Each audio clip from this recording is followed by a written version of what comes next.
lagunok Aralarko mendian gaude eta ikusi dezagu zaila da hori ikusi dezakezuenez, baina pixkeka hola ikasten dira gauzak, ikusi dezakezuenez. Elurra bota du. Elurra pizka bat, Elur pizka bat pizka bat. Nahikoa. Eta, bueno, nork ez du ezagutzen San Miguel gure zonalde honetan. Esaken ezake, Euskal Herriko santuariorik importanteenetako batekoa. Top 5. Asko bost importanteen artean izango litzateke bat, hau, San Miguelgoa, aspaldikoa, romanikoa. Eta, bueno, oain justuan aiatu geha, sekuleko elurra baitago, baina aiatu geha honeaino. Eta pixkoat gure zonaldean, esan genezake Euskal Herri osoan debozio badago, baina gure zonaldean zer esanik ez. San Miguelen bisita da gure zonaldean dagoen gauzarik haundienetako bat. Tradizio izugarria, erdi aroraino sartzen gaituena, hau da, gure sustraietan sartzen gaituena, eta pixkoat doain ikusiko dugu santuarioa baita ere barrutik. Eta goazen gora.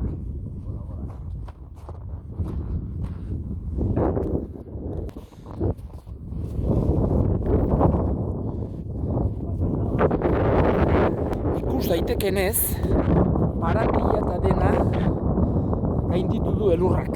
Izugarrizko elurrak dago hemen. Oso zea politia. Ikus dezakegu hemen zea, atarpea, nola dagoen, ze elur bilo.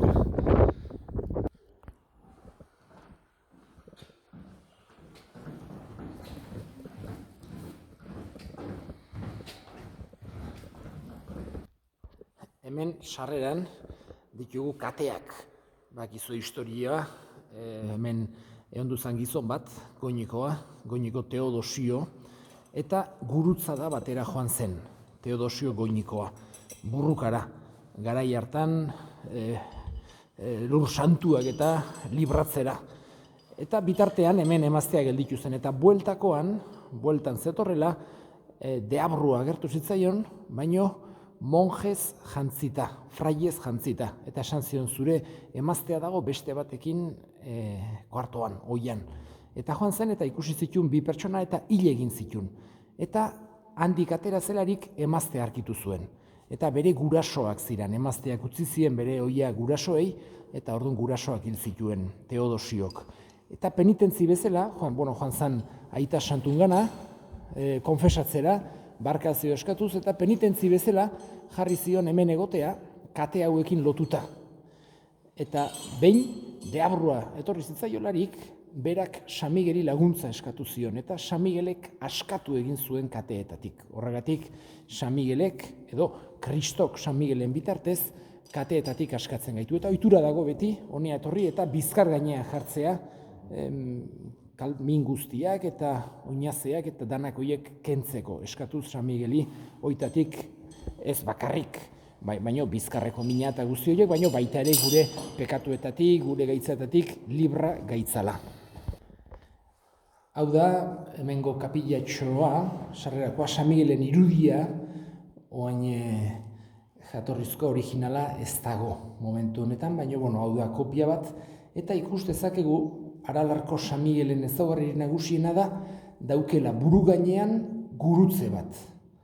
Normalen San Migel agertzen da beti armaren batekin, ezpataren bat, lantzaren bat, olako batekin beti agertzen da, deabrua zapalduz. Gure San Migelek, Aralarko San Migelek, buruan gurutze bat dauka. Eta horrekin erakusten digu ere, gure armarik nagusiena izan behar dela hori, maitasuna, fedea, eta ez beste mundu ontako armak eta gerrak eta baizik eta Jesusek hori nahi duela. Eta hemen dugu gero, originalak dauke bere barnean, dauke Jesusen gurutzeko ezpal bat. Deitzen zaio latinez Lignum Crucis.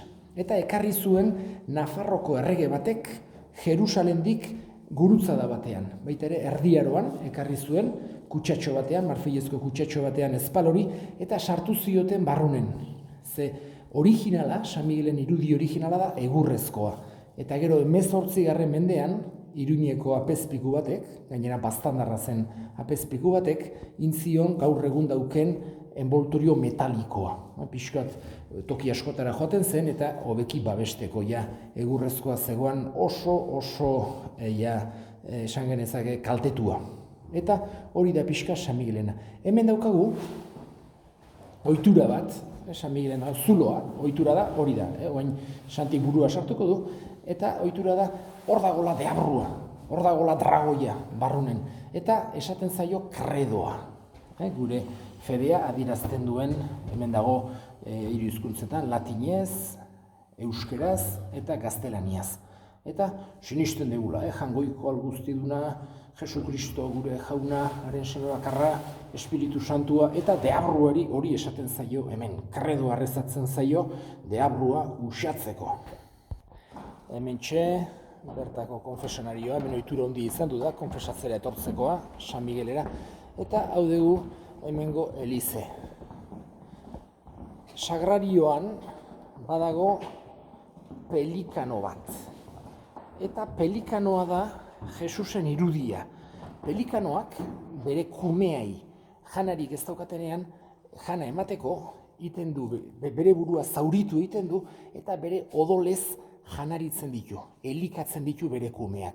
Eta horregatik oso hasieratik Jesusen irudia izan du da. Jesusek bere odolez eta bere gorputzez janaritu egiten gaituelako Eukaristian. Badu meritu handia erretablo honek. Da esmaltezko erretabloa.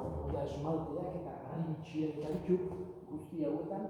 Eta 12 apostoluak, lau evangelistak, 12 Virginia Jesusekin erdian, San Miguel hori egiten ditu. Eta du, esan genezake, artistikoki meritu handia gertatu zen, zenbait urte, duzela lapur famatu bat, Erik Belgiarra, Belgikako tipo bat, Erik izenekoa, eta lapurtu egin zuen. Eta gero bueltatu zuen osorik, baino esmalte pare bat edo falta die, ez zurutxo pare bat badaude. Baino lapurtzeko intzan izkutatu konfesionarioan. Eta santuario ditzi zutelarik, bea tipoa, hola itezun pixkara, jazio bezala. Ikuste konfesionarioan izkutatu zela, eta gero dena lapurtu, eta gero baino bueltatu egin zuen baita ere. Betire balore handiko erretabloa da hau. Aurtengoan ere aldarea aldatu dute eta jarri due aspaldiko zea bat, erdiaroko aldare bat jarri due. Eta azkenik hemen sakristian gaude, apezak eta jazten geran tokia, eta badaude zenbait pertsona, aita santua dago, jakina, Francisco gure aita santua, eta gero hemen importanteak izan du diren pertsonak. Don Inozentzio Aierbe, urte pilo ikaragarria eman zituen santuarioan. Gero bestetik hor Don Miguel Azpiroz, bera barabarkoa zen, eta Azpirozen eta urte pilo eharra eman zituen apez, eta inguruko zenbait herritan, eta beak egin izan zuen rekorridoa zenbait hamarkadatan, esan genezake. Eta baita ere gure Jesus Mari Sotil, baita ere beste historiko bada santuario honetan Sotil. Hain zuzen ere, berak rekorridoa Don Miguelek utzi zuelarik, berak hartu zuen erreleboa eta urte guzti hauetan berak egin izan du. Gero Xebe Peña dago hor, eta azkenik Don Francisco Pérez, eta konfesatzera etortzen zen beste kaputxino ezagun bat. Eta hauxe da, sakristia. Hemen ditugu zenbaitzea.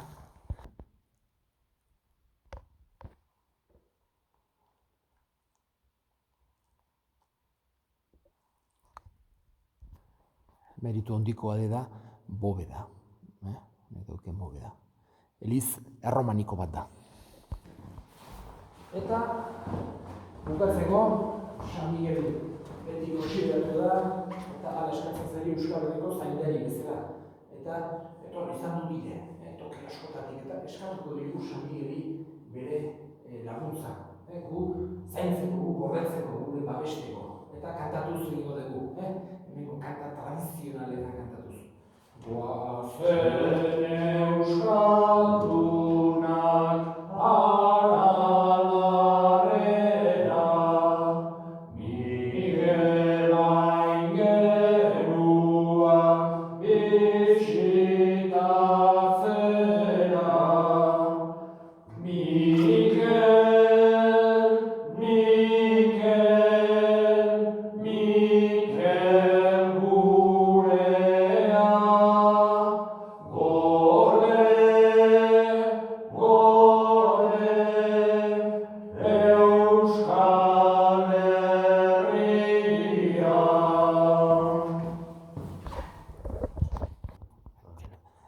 jartzen da, eta oso kuriosoa da, 1889an. Pentsatu behar dugu, garai hartan, ez zegoala karreterarik.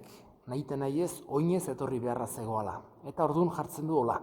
Tuvo lugar una peregrinación bendecida por el señor obispo diocesano a la que concurrieron sobre 18.000 personas y 200 sacerdotes.